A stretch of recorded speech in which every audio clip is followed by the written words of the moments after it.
Olá, sejam todos muito bem-vindos a mais um vídeo aqui do canal do Robson 2.0. Agora nós vamos dar sequência, fazer a segunda parte da série sobre Elias, Enoque, Moisés e Elias. No primeiro vídeo nós abordamos a questão de Enoque, o que teria acontecido com Enoque, segundo as escrituras e textos também extra-bíblicos. E agora nós vamos abordar Moisés e Elias, né? Mas antes de entrar no tema, eu gostaria de pedir para quem não for inscrito, que se inscreva no canal, que ative as notificações, compartilhe esse vídeo aqui.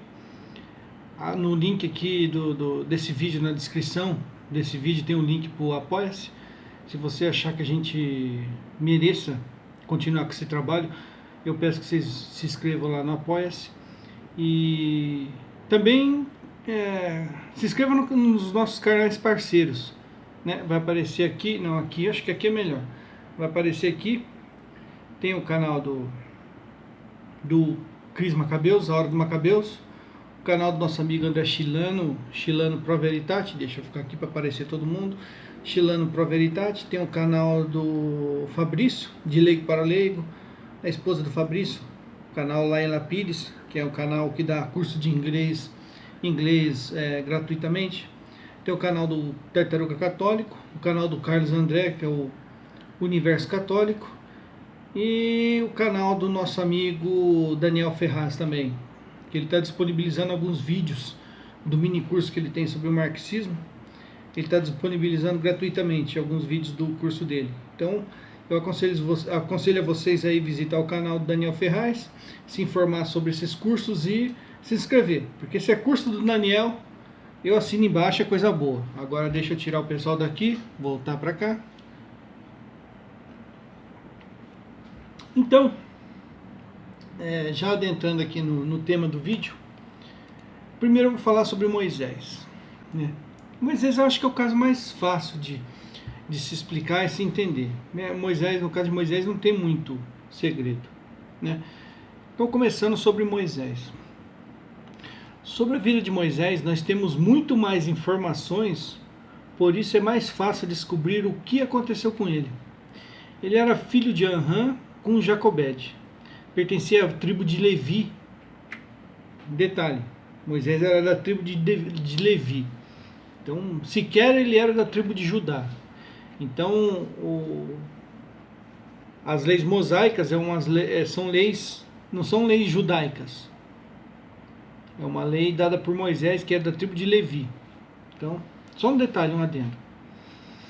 E tinha como irmão Arão, conforme Êxodo 26, versículo 20. O período que viveu é incerto, mas a maioria dos que se dedicaram para definir o período concordam que foi entre o século 16 e o século 13 a.C. Ainda infante, foi adotado pela filha de um faraó egípcio e viveu assim até que, por volta dos seus 40 anos de idade, matou um egípcio para proteger um hebreu e precisou fugir para não ser punido, conforme Êxodo 2, versículos 11 ao 15. Então ele teve uma vida boa, até por volta dos seus 40 anos, quando aconteceu esse episódio, ele precisou dar no pé. No exílio, ele conheceu e se casou com Séfora, com o qual teve 2 filhos, Gerson e Eliezer. Seu sogro foi Jetro, homem que servia ao Deus verdadeiro, era profeta em sua terra de Madiã, conforme Êxodo 6, versículos 21 e 22.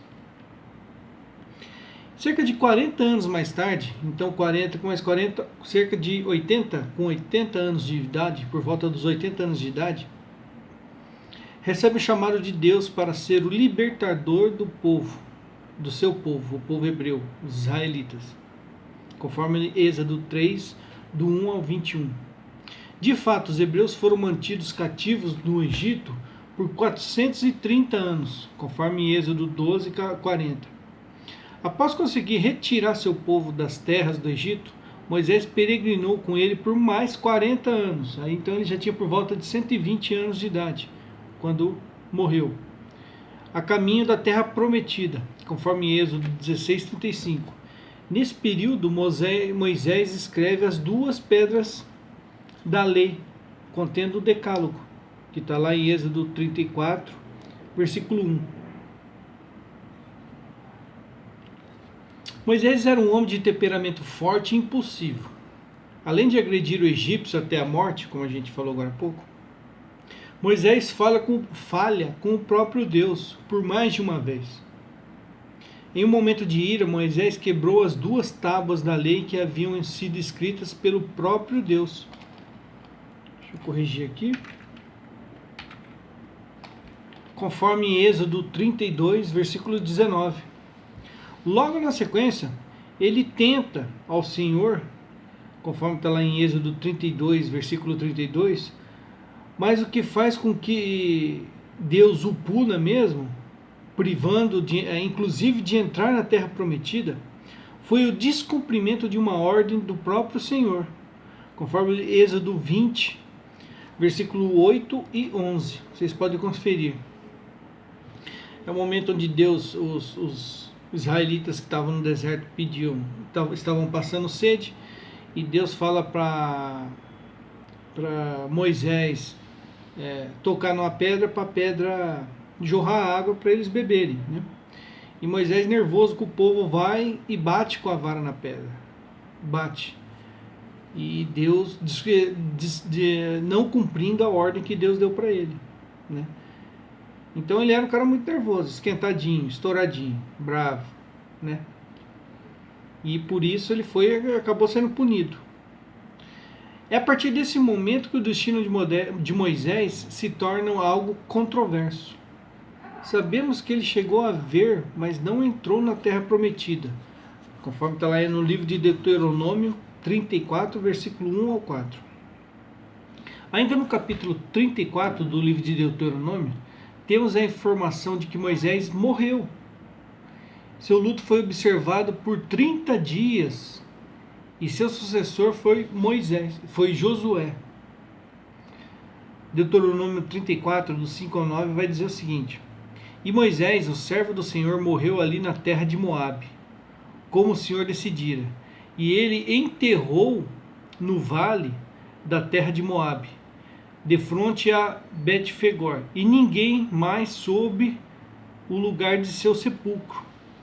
Aí mais na frente diz: os israelitas choraram durante 30 dias.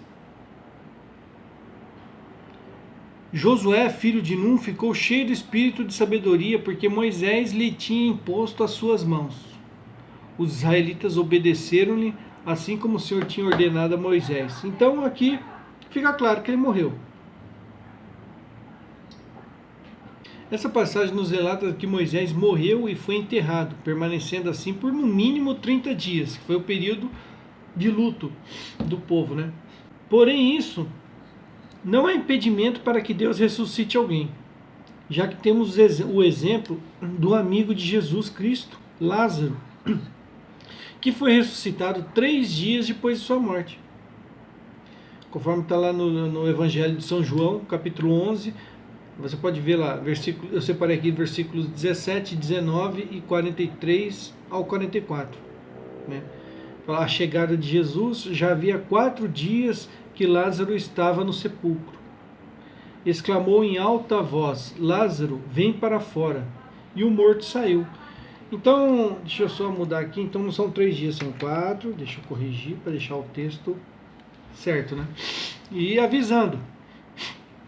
Todo esse material que eu faço nos meus vídeos aqui, que eu compartilho com vocês pelo vídeo, eu compartilho em formato de PDF com o pessoal do Apoia-se. O Apoia-se meu e do Cris, tanto os inscritos no meu Apoia-se, tanto no do Cris, eles participam do grupo de WhatsApp e por lá a gente compartilha o nosso material em PDF. Então, se vocês quiserem esse material, ou se quiserem dar uma sugestão de vídeo para a gente fazer, é por lá o canal que isso acontece.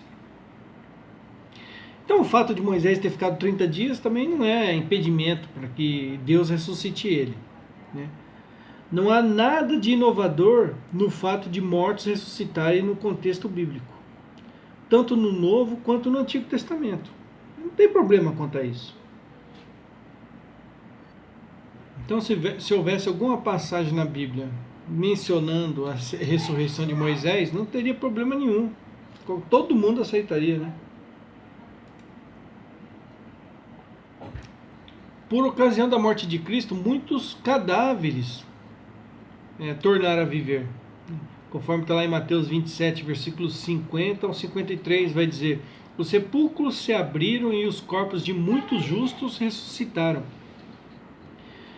O problema é que com Moisés não há nenhuma parte das Sagradas Escrituras relata de que ele teria ressuscitado. E mesmo se tivesse ressuscitado, tornaria a morrer, assim como todos que foram ressuscitados morreram. Lembremos que nem a carne nem o sangue podem participar do reino de Deus, e que Cristo foi o primeiro a subir aos céus. Para ascender ao céu, Moisés teria que ressuscitar em corpo glorioso.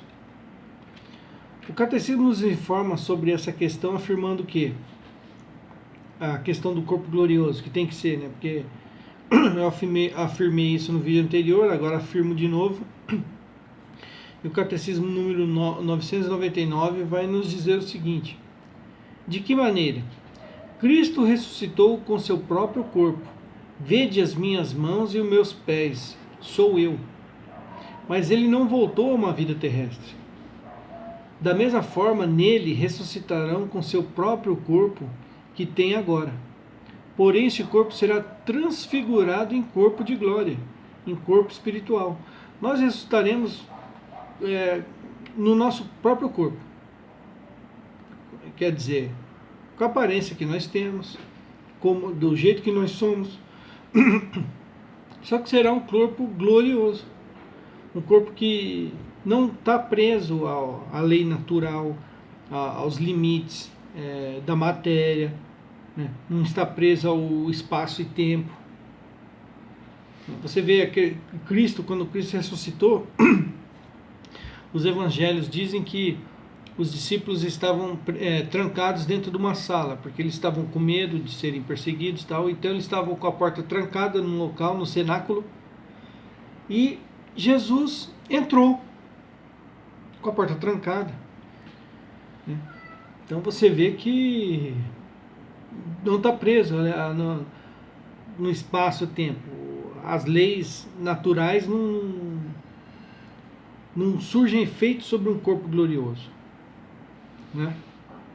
Ele não envelhece, ele não tem necessidades fisiológicas, entendeu? Nos primeiros séculos da Igreja, os católicos já celebraram a chamada Festa da Dormição de Maria. O Papa Sérgio I incorporou essa festa à liturgia da Igreja em meados do século XVI, e o Papa Pio XII declarou o dogma da Assunção de Maria em 1950. A tradição dá conta de que Maria, mesmo sendo imaculada, passou pela morte física e foi assunta ao céu em corpo glorioso. Então, essa morte nós chamamos de dormição, festa da dormição, né? É uma forma de nós dizermos que Maria dormiu, mas até mesmo Maria, ela precisou passar por isso para receber o corpo glorioso. Não tem como a pessoa subir aos céus, ao mundo espiritual, ao reino de Deus, sem receber um corpo glorioso. Esse corpo de carne aqui não sobe, não vai, não tem como.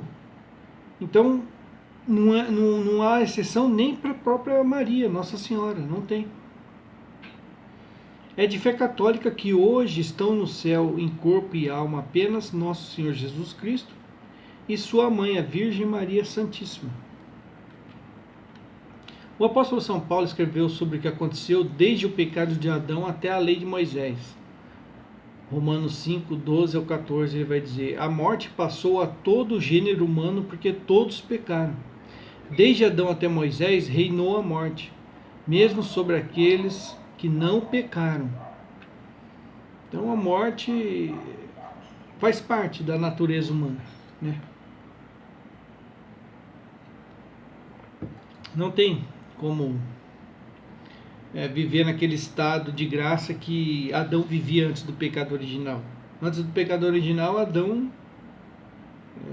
não morreria se ele não tivesse caído, né? Aí há uma questão para a gente discutir, se ele já estava em corpo glorioso e perdeu ou não. Já é outro tema para outra discussão. Mas, a partir do momento da queda, entrou o pecado no mundo e o salário do pecado é a morte. Desde Adão até Moisés reinou a morte, porque a morte passou a todo o gênero humano até Cristo. É isso que Paulo quis nos informar com esse relato. Mas então, afinal de contas, de onde alguns retiram um ensinamento de que Moisés não está morto? A Epístola de Judas nos traz uma informação sobre Moisés. Judas, ali versículo 8 e 9, vai dizer o seguinte: assim também esses homens, em seu louco desvario, contaminam igualmente a carne, desprezam a soberania e maldizem as glórias. Ora, quando o arcanjo Miguel discutia com o demônio, lhe disputava o corpo de Moisés. Então você vê aqui que, nesse contexto aqui, o autor da Epístola de Judas está falando sobre a questão da carne, da matéria, né? Está falando, talvez ele poderia estar combatendo o gnosticismo. Ele está falando, assim também estes homens, em seu louco desvario, contaminam igualmente a carne, desprezam a soberania e maldizem as glórias. Então, nesse contexto onde ele está falando de carne, de corpo, de matéria, aí ele diz essa passagem aqui sobre a disputa de Miguel com Satanás, né? Ora, quando o arcanjo Miguel discutia com o demônio e lhe disputava o corpo de Moisés, não ousou fulminar contra ele uma sentença de execração, mas disse somente: que o próprio Senhor te repreenda. O arcanjo Miguel disputou com Satanás o corpo de Moisés. Apenas isso sustenta a possibilidade de Moisés ter sido ressuscitado. Bem, se Moisés estivesse vivo ou ressuscitado nessa ocasião, seria no mínimo deselegante referir-se a ele como um corpo. O normal é chamar de corpo uma pessoa sem vida, não alguém que ainda está vivo. Quando você fala o corpo de fulano, você, né, deduz o quê? Fulano está morto, porque lá é o corpo sem vida da pessoa. O normal é chamar de corpo apenas uma pessoa sem vida, não alguém que ainda está vivo. Tem que ter uma mente muito fértil para imaginar uma ressurreição com base nesse único texto. Por fim, é também o momento da transfiguração de Cristo, descrita nas Sagradas Escrituras. Eu não vou ler tudo aqui para não me delongar muito, mas é aquela passagem da transfiguração, né? 6 dias depois, Jesus tomou consigo Pedro, Tiago e João, os discípulos que ele mais amava, seu irmão, e conduziu-os a parte a uma alta montanha. Lá se transfigurou na presença deles, seu rosto brilhou como o sol, suas vestes tornaram-se resplandecentes de brancura. Aqui ele transfigurou, ou seja, o corpo dele, que era um corpo material, carnal, humano, se transformou num corpo glorioso, nesse momento aqui. Então você vê que Jesus Cristo não estava preso a essas nossas leis, né? Nesse momento da transfiguração, o que é a transfiguração? Ele transfigurou de um corpo natural para um corpo glorioso. E eis que apareceram Moisés e Elias conversando com ele. Pedro tomou então a palavra e disse: Senhor, é bom que estarmos aqui. Se queres, farei aqui 3 tendas para ti, uma para Moisés e uma para Elias. Falava ele ainda, tal. Então essa é a passagem da transfiguração.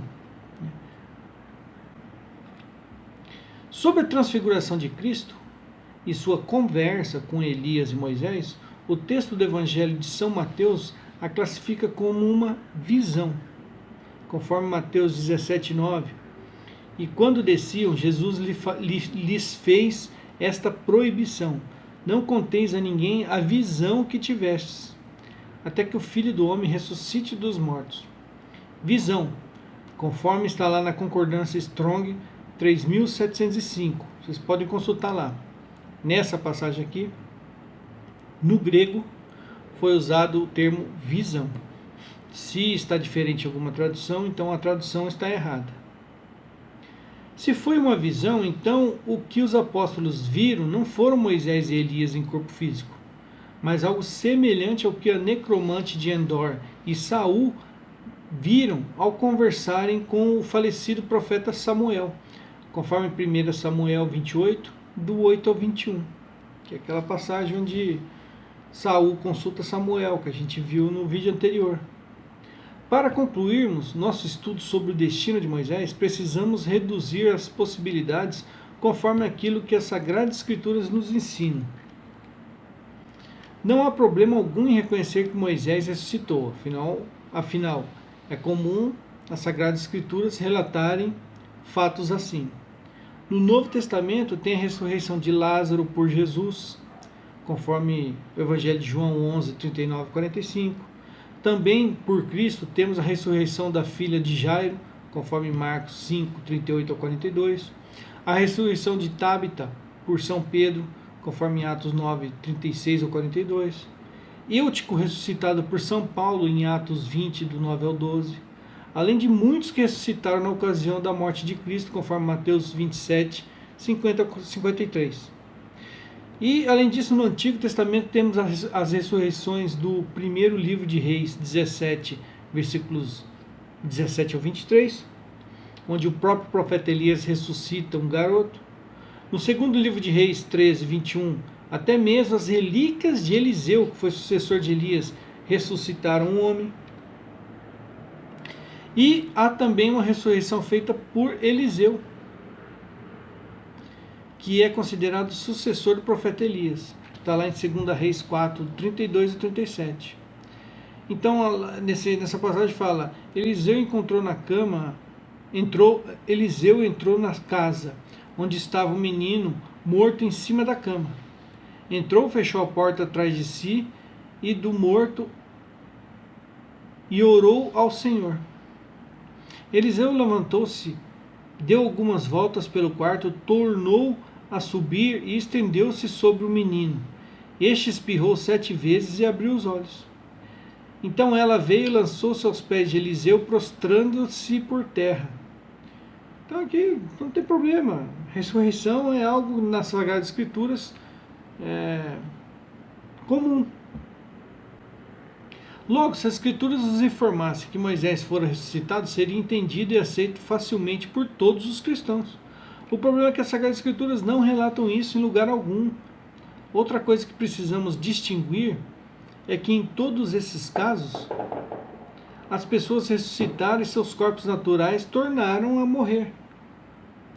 Mesmo se, e com muita ênfase nesse se Moisés tivesse ressuscitado, à semelhança desses exemplos, ele tornaria passar por uma morte física. Porém, para ser ressuscitado e estar vivo até os dias atuais, seja no mundo espiritual ou aqui, no mundo material, ele teria que ressuscitar em corpo glorioso. Porém, a Bíblia é clara ao afirmar que Cristo foi o primeiro a ressuscitar para a glória, em corpo glorioso. 1 Coríntios 15, 20, Paulo escreveu, mas não, Cristo ressuscitou dentre os mortos como primícias dos que morreram. Então a conclusão sobre Moisés. Moisés morreu, fato. O que o arcanjo Miguel disputou com Satanás foi o corpo sem vida de Moisés. Muito provavelmente a intenção de Satanás era de profanar o corpo do profeta. Na ocasião, eles não disputaram Moisés vivo. Cada um puxando um braço, vem para cá. Não, Moisés vem para cá. É coisa mais besta, né? Imaginar uma coisa dessa. Na ocasião da transfiguração, os apóstolos tiveram uma visão de Moisés e Elias, assim como Saul teve de Samuel. Moisés não ressuscitou em seu corpo físico, muito menos em corpo glorioso. Isso aqui é o destino de Moisés. Aproveitando essa nossa abordagem sobre Moisés, estudando a narrativa da transfiguração de Jesus Cristo, falaremos a seguir sobre a vida do nosso último personagem, o profeta Elias. Então, Santo Elias, né, na liturgia católica, o profeta Elias viveu no período após a morte do rei Salomão, filho de Davi, né? Quando Israel já estava dividido entre o reino de Israel no norte e o reino de Judá ao sul. Nessa época, Deus já havia desfeito a aliança com Israel e Judá. Sobre Israel, Deus disse ter dado a sua carta de divórcio, por causa de seus adultérios. Quanto a Judá, disse se comportar como uma prostituta. Então aqui, a prostituta lá do livro de Apocalipse já aqui, nessa passagem de Jeremias, já está dizendo quem que é, né? Jeremias 3,8 vai dizer: eu vi e viu como repudiei a revoltada Israel e lhe concedi a carta de divórcio em razão de seus adultérios. Contudo, sua irmã, a pérfida Judá, não se atemorizou, mas também ela se tornou prostituta.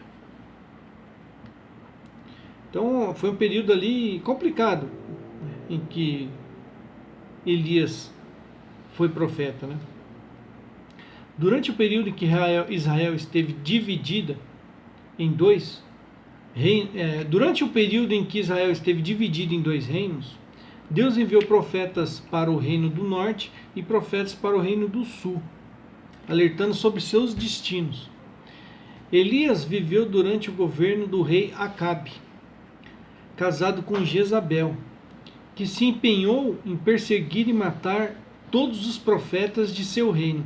Então, isso aqui é um dos motivos porque Judá e Israel eram chamados de prostitutas, né?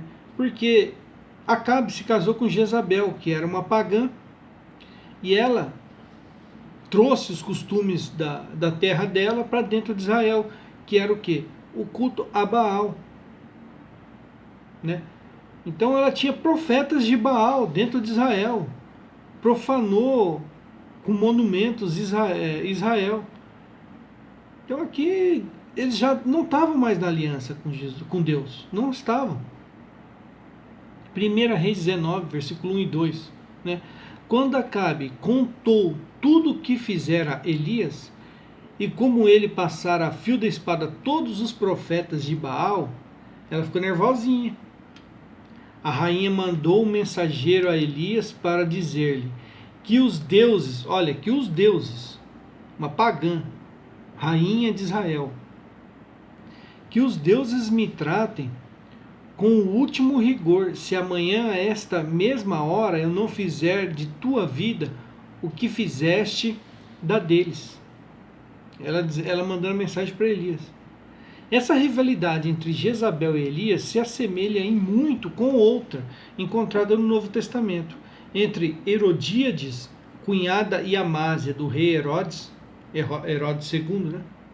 E o profeta João Batista. O mesmo Herodes que vai depois julgar Jesus, que vai julgar Jesus e não achar nada de errado nele e mandar ele de volta para Pilatos. Mateus 14, 3 a 11, né, para vocês entenderem essa semelhança. Com efeito, Herodes havia mandado prender e acorrentar João, e o tinha mandado meter na prisão por causa de Herodíades. Por instigação de sua mãe, ela respondeu: dai-me aqui neste prato a cabeça de João Batista, aqui a filha de Herodíades, pedindo para Herodes. A cabeça foi trazida num prato e dada à moça, que a entregou à sua mãe. Então, já é uma similaridade entre as duas histórias. A relação entre Elias e João Batista vai além de meras semelhanças. Ainda no Antigo Testamento, a vinda de Elias antes do dia do Senhor foi profetizada. Conforme está lá em Malaquias 3, 23 e 24. Vou mandar-vos o profeta Elias, antes que venha o grande e temível dia do Senhor. E ele converterá o coração dos pais para os filhos e o coração dos filhos para os pais, de sorte que não ferirei mais de interdito a terra. Então, um parênteses aqui, né? Eu fiz o primeiro vídeo sobre esse tema, esse está sendo o segundo, e provavelmente eu vou fazer um terceiro, que é um vídeo bônus, sobre essa questão, né, da volta de Elias e Moisés antes do juízo final, que alguns inventaram, tiraram da cachola isso, né, que é a questão das duas testemunhas que está lá no livro de Apocalipse. E eu tive conversando com o Cris do canal Hora do Macabeus, e ele tem um vídeo muito bom no canal dele, onde ele responde exatamente essa pergunta, trata desse tema, as duas testemunhas de Apocalipse. E o vídeo dele está muito bom, muito bem feito, muito bem elaborado. Então, muito provavelmente, o terceiro vídeo, esse vídeo bônus, eu vou postar o próprio vídeo do Cris aqui, né? Ao invés de eu falar, vou mostrar o que o Cris falou sobre a questão das duas testemunhas. Então, aguarde, o próximo vídeo vai ser o vídeo bônus sobre as duas testemunhas de Apocalipse. Então, fechando esse parênteses aqui. Então, baseando nesse único texto de Malaquias, muitos ainda esperam pela vinda de Elias, tanto judeus quanto os cristãos, incluindo alguns católicos. Sem nos aprofundar na polêmica sobre o dia do Senhor, se referir à destruição de Jerusalém pelos romanos, ou ao dia do juízo final, tentaremos entender se essa profecia já se cumpriu ou não. Então não vamos adentrar muito nesse tema aqui, nessa questão que vai ficar para o próximo vídeo, questão do dia do Senhor e tal. Na época em que Jesus viveu, o povo judeu era um povo supersticioso. Parte acreditava em reencarnação, como a gente pode ir lá ver em João, capítulo 3, versículo 3 e 4, né? Jesus replicou-lhe: em verdade te digo, quem não nascer de novo não poderá ver o reino de Deus. Nicodemos perguntou-lhe: como pode um homem entrar no seio de sua mãe e nascer pela segunda vez? Se ele perguntou isso é porque ele tinha uma crença na reencarnação. E outra parte dos judeus acreditava inclusive em fantasmas, conforme está lá em Mateus 14, 26. Quando os discípulos perceberam caminhando sobre as águas, ficaram com medo. É um fantasma, disseram eles, soltando gritos de terror. No Novo Testamento encontramos alguns momentos onde o povo se questiona se Elias havia retornado ou não. Isso aí era recorrente no Novo Testamento.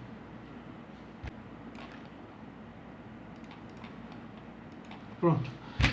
No dizer do povo, quem é o filho do homem? Responderam, uns dizem que é João Batista, outros que é Elias, outros Jeremias e outros os profetas. Marcos 6, 14 e 15. O rei Herodes ouviu falar de Jesus, né? Cujo nome se tornara célebre. Dizia-se, João Batista ressurgiu dos mortos e por isso o poder de fazer milagres opera nele. Lembra que Herodes tinha matado João e ele acreditava que João tinha reencarnado, João tinha voltado, né? Mas uns diziam que é Elias, diziam outros, é um profeta como outro qualquer. Então, novamente aqui, uns acreditando que Elias tinha voltado. Mateus 27, 46, 47 e 49, novamente. Próximo da hora nona, Jesus exclamou em voz forte, Eli, Eli, lama sabachthani. Alguns dos que lá estavam diziam, ele chama por Elias. E outros diziam, vejamos se Elias virá socorrê-lo. Então mais um texto aqui, onde eles achavam que já era Elias voltando, que Elias ia voltar. Tem também João 1, 19 a 21. Né? Sacerdotes e levitas enviaram de Jerusalém sacerdotes e levitas para perguntar-lhe quem és tu, perguntando para João Batista. Perguntaram-lhe eles: És tu Elias? Disse ele: Não sou. És tu o profeta? Ele respondeu: Não. Então, né, alguns com base nesse texto dizem: Não, João Batista não pode ser Elias que veio, porque ele disse que não é Elias. Nesse texto ele está dizendo que não é Elias. Mas nesse texto ele também está dizendo que não é profeta. Né? Na sequência pergunta: És tu o profeta? Ele respondeu: Não. Então é lógico que ele respondeu para tirar uma onda na cara dos fariseus mesmo, entendeu? Ele era profeta. E a gente vai ver aqui que ele era Elias também. Há também a ocasião da transfiguração de Cristo, já comentada aqui anteriormente, a qual interpretamos como sendo uma visão dos apóstolos. Porém, logo após essa visão, os apóstolos perguntam a Jesus se aquela aparição seria a tão prometida vinda de Elias. Ao que Jesus responde. Então aqui é Jesus falando. Ele não fala por parábola, aqui não é uma metáfora, não é uma analogia, não é uma figura de linguagem. Aqui é Jesus dando uma resposta direta. Mateus 17, do 9 ao 13. Eles perguntaram para Jesus se aquela visão era a tão esperada vinda de Elias ou não. Jesus respondeu. Em seguida, os discípulos o interrogaram: Por que dizem os escribas que Elias deve voltar primeiro? Jesus respondeu-lhes: Elias de fato deve voltar e restabelecer todas as coisas. Mas eu vos digo que Elias já veio, mas não o conheceram. Antes fizeram com ele quanto que quiseram. Do mesmo modo farão sofrer o Filho do Homem. Os discípulos compreenderam então que ele lhes falava de João Batista. Havia afirmado que João Batista era o Elias que deveria vir.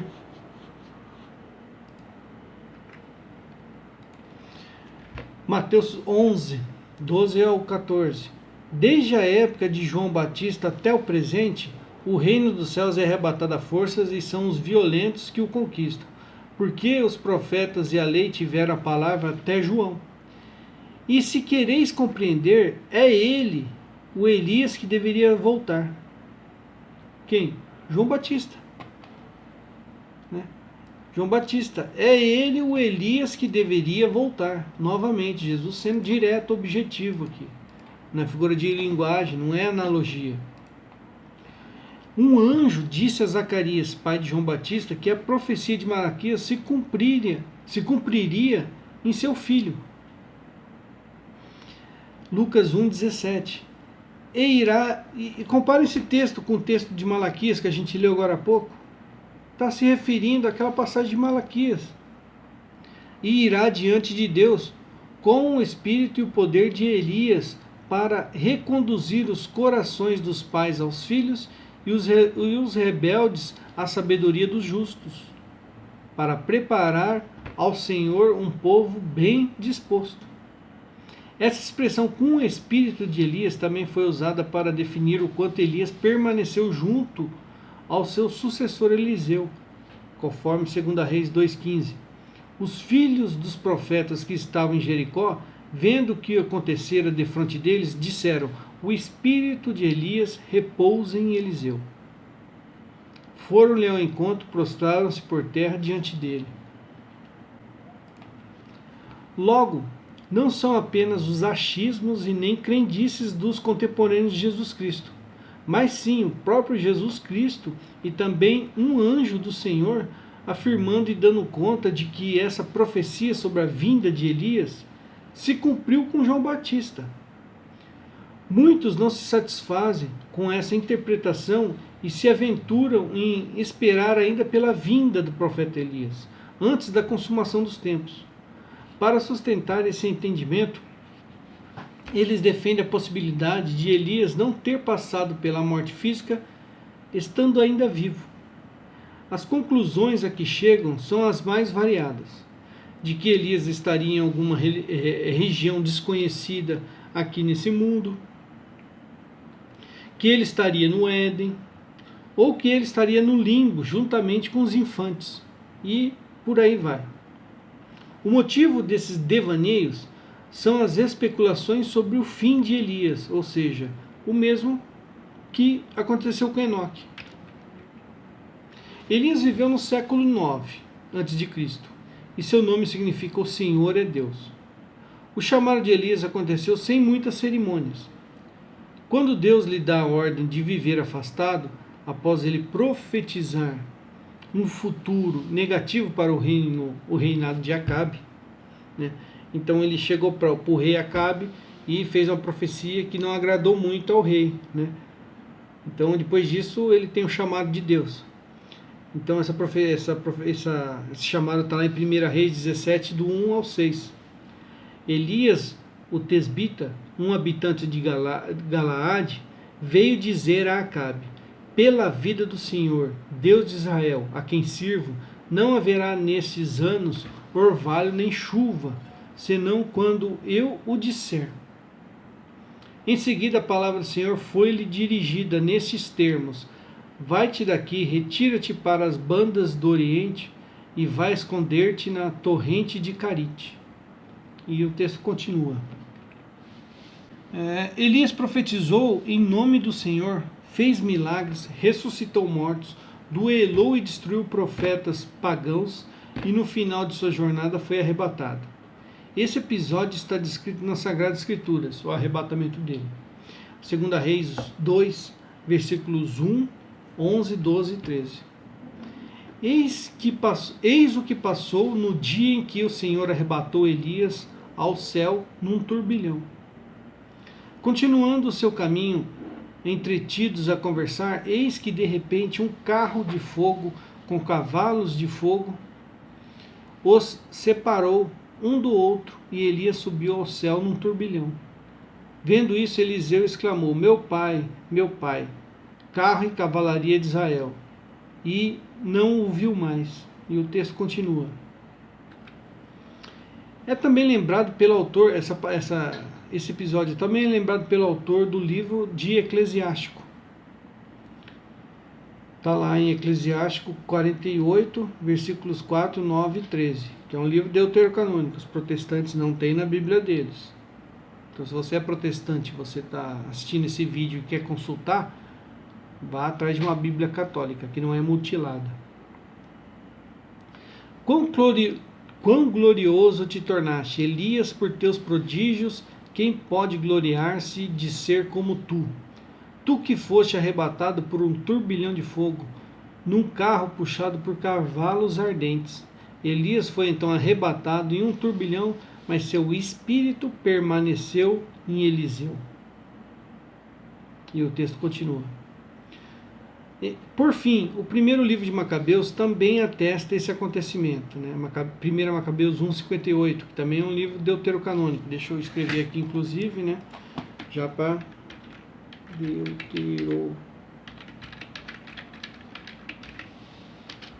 Pronto, vou deixar bonitinho aqui o PDF pro pessoal do grupo do Apoia-se.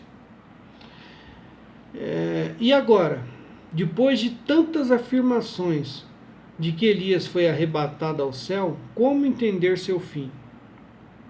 Em primeiro lugar, lembremos que corpo e sangue e nada de que é incorruptível, corruptível entra no reino de Deus. Pela 1000ª vez tem que repetir isso, né? Então, para comprovar a minha interpretação de que Elias foi arrebatado da mesma forma que São Felipe, conforme em Atos dos Apóstolos, eu acho que capítulo 8, penúltimo versículo, Atos 8, 40. Então, para comprovar que o arrebatamento de Elias foi igual ao de Felipe, vou apelar à razão e o texto, vou apelar para a razão. Não tem muito que ter argumentos aqui. É um argumento só e eu vou contar com a razão de vocês, com a lógica, né? Com bom senso. E o texto-chave para desfazer a teoria de que Elias subiu para junto de Deus, ou algo do tipo, foi escrito pelo autor do segundo livro de Crônicas. Então tá, segundo Crônicas 21, do 11 ao 15, diz o seguinte, e aqui é o texto-chave para eu negar essa possibilidade de que Elias subiu aos céus. subiu para o mundo espiritual. Abre aspas. Jorão estabeleceu também lugares altos nas montanhas de Judá, e assim induziu os habitantes de Jerusalém à idolatria e levou Judá à perversão. Foi então que lhe trouxeram da parte do profeta Elias uma mensagem, concebida nos seguintes termos: Eis o que diz o Senhor, Deus de Davi, teu pai, porque não andaste no exemplo de teu pai Josafá, nem no de Asa, rei de Judá, mas imitastes o rei de Israel, do reino de Israel do norte. Induziste a idolatria os habitantes de Judá e Jerusalém, como fez a casa de Acabe, e assassinastes os teus irmãos. E aqui o texto continua com a profecia do profeta Elias. À primeira vista não tem problema nenhum nesse texto. O que esse texto quer dizer? É Elias mandando mais uma mensagem, fazendo mais uma profecia. Qual que é o problema, Robson? Quando Elias foi arrebatado, ele vivia no reino de Israel. Deixa eu corrigir aqui, Israel, está faltando um erro aqui. Pronto, corrigi. Quando Elias foi arrebatado, ele vivia no reino de Israel do norte, sob o reinado de Acabe. Mais ou menos ali por volta do ano 852, acabou o reinado de Acabe. Nesse período, Josafá, ali por volta do ano 849, morreu. Então ele reinou no reino de Judá. Josafá foi rei de Judá, do reino de Judá, até meados ali de 849 a.C. Porém, o relato que a gente leu agora há pouco, de 2 Crônicas, dá conta de que Elias enviou uma mensagem. Deixa eu corrigir aqui. Elias enviou uma mensagem ao rei Jorão, que é o que a gente leu agora há pouco. E quem que era o rei? Quem que era Jorão? Era filho e sucessor de Josafá. Então Jorão ali, ele começou a reinar ali com a morte de Josafá, por volta do ano 849, no reino de Judá. Não é necessário muito esforço para perceber que Elias enviou uma mensagem depois de ser arrebatado. E aqui um pouco sobre o reinado de... Deixa eu corrigir aqui também. Pronto, corrigi. E um pouco sobre o reinado de Jorão. Tinha ele 32 anos quando começou a reinar e reinou 8 anos em Jerusalém. Então o que aconteceu? João reinou, Elias viveu antes do término do reinado de Josafá. Só que depois da morte de Josafá, Elias envia uma mensagem para o filho de Josafá, que é Jorão. Mas ele já estava morto. Então, se ele subiu para o mundo espiritual, como explicar que ele manda uma mensagem? Então, a não ser que Elias tenha psicografado uma carta, a possibilidade mais provável é de que, após seu arrebatamento, Elias foi levado a outro lugar aqui nesse mundo. Como eu disse, igual aconteceu com Filipe, em Atos dos Apóstolos.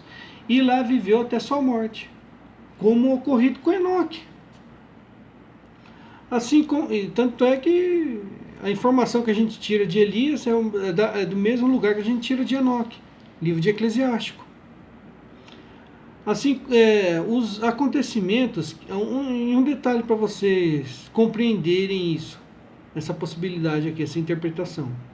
Os acontecimentos que antecederam o arrebatamento de Elias deixam evidentes que Elias tentou por diversas vezes se afastar e deixar Eliseu como seu sucessor.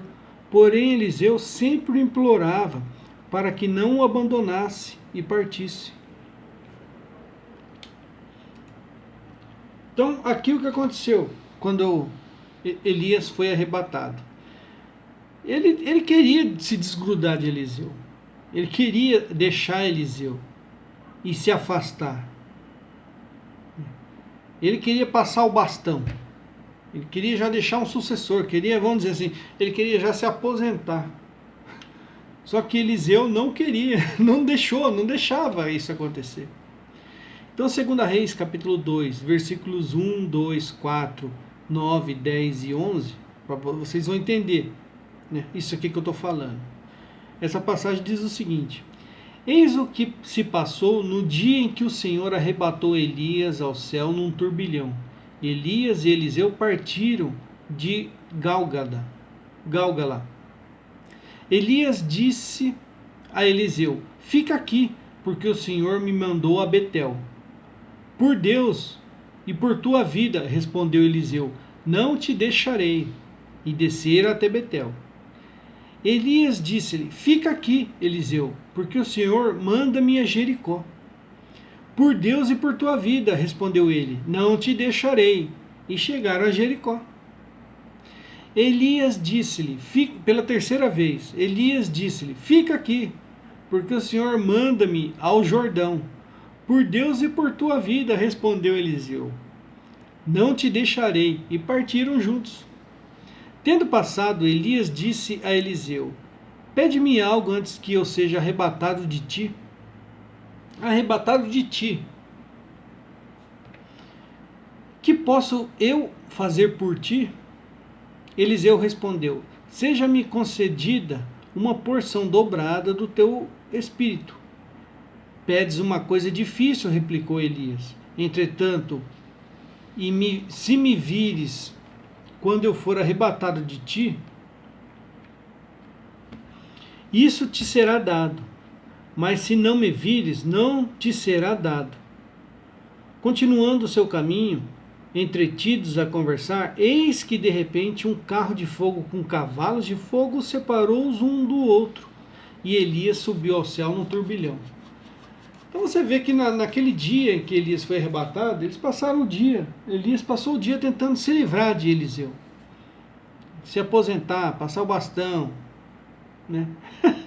Mas o Eliseu não dava uma folga. Foi necessário Deus tirar Elias de perto de Eliseu, né? Mas vamos lá. O arrebatamento foi para separar Elias de Eliseu, tendo assim Elias um fim tranquilo, como Enoque teve. Então, sobre a vida de Elias, concluímos que Elias foi um profeta em tempos de apostasia de Israel, tendo enfrentado a idolatria do povo e de seu rei, teve sua rainha como adversária mortal. Cumpriu o seu chamado, deixou seu espírito sobre Eliseu e foi arrebatado para longe dele. Depois de ser arrebatado, enviou uma mensagem profética ao rei de Judá. Por fim, morreu como homem santo. Então, acabando essa série aqui, na minha opinião, na minha interpretação, com base nesse estudo que eu fiz, Enoque passou pela morte, morreu e está hoje na comunhão dos santos. Moisés, da mesma forma, morreu e está em espírito junto de Deus na comunhão dos santos também. A mesma coisa aconteceu com Elias. Elias morreu, não ressuscitou e está hoje na comunhão dos santos, contemplando a Deus face a face. Não há mérito nenhum, não há vantagem nenhuma em eles serem privados de passarem pela morte e estarem vivos hoje, até esperando o momento de vir evangelizar os judeus, como muitos pensam. Muitos pensam que Elias e Moisés virão um dia para quê? Para converter os judeus, para evangelizar. Sendo que eles viveram num período onde não existia sequer o evangelho. Como que eles vão evangelizar? Converter os judeus ao catolicismo? Se eles nem receberam o evangelho. Mas muita gente acha que as duas testemunhas do livro de Apocalipse são, respectivamente, Elias e Moisés. Então no próximo vídeo, terceiro, eu vou postar aqui no meu canal o vídeo, o próprio vídeo do Chris na íntegra, excelente vídeo, e a gente fecha essa trilogia, né? Então o último vídeo vai ser um vídeo bônus sobre as duas testemunhas de Apocalipse.